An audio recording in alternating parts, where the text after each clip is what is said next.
চাকরিহারা বনাম রাজ্য সরকার ফের সাময়িক স্বস্তির বাতাস। সুপ্রিম কোর্টের নির্দেশ, বড় নির্দেশ।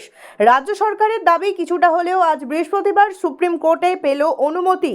দেশের সর্বোচ্চ আদালতের নির্দেশেই বাতিল হয়েছিল 2016 এসএসসি প্যানেল।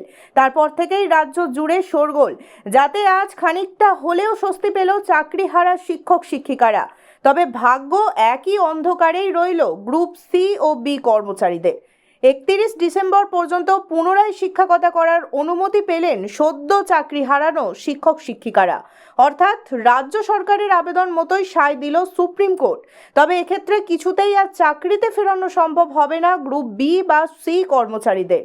উল্লেখ্য, সুপ্রিম কোর্টের কথা অনুযায়ী এখানে আরও বড় মাপের দুর্নীতি থাকার কারণে কোনোভাবেই তাদের আর পুনরায় ফেরানো সম্ভব নয়, এমনটাই জানানো হয় এদিন।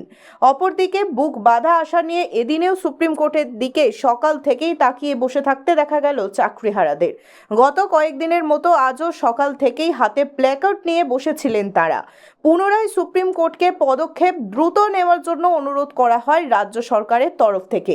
সেখানেই সাড়া দেয় সর্বোচ্চ আদালত। রাজ্যের মানুষের উপর বিশাল প্রভাব পড়বে এমনটাই বলা হয়েছিল শুরুতে।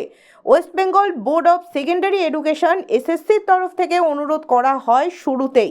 সেই মতোই সাড়া দেয় কোর্ট। পুনরায় চাকরি হারানো শিক্ষক শিক্ষিকাদের প্রয়োজনে ব্যবহার করতে পারে রাজ্য সরকার, এমনটাই নির্দেশ দেওয়া হয়।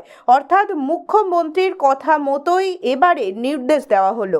31শে মের আগে রাজ্য সরকারকে বিজ্ঞাপন দিতে হবে, এরূপ নির্দেশও দেওয়া হলো এদিন, যার কপি দিতে হবে কোর্টকে। এর পাশাপাশি যোগ্য অযোগ্যদের আলাদা করে পরিষ্কার তালিকা প্রকাশ করতেই হবে, যার সময়সীমাও বেঁধে দেওয়া হয়েছে সুপ্রিম কোর্টের তরফ থেকে। আদেও কি নির্দিষ্ট সময়ের মধ্যে প্রমাণ দিতে পারবে রাজ্য সরকার? সুপ্রিম কোর্টের এমন নির্দেশের পর পুনরায় বিদ্যালয়ে যাবেন শিক্ষক শিক্ষিকারা, নাকি ফের অন্য কোনো মোড় নেবে সমগ্র ঘটনা? তা দেখা এখন শুধুই সময়ের অপেক্ষা।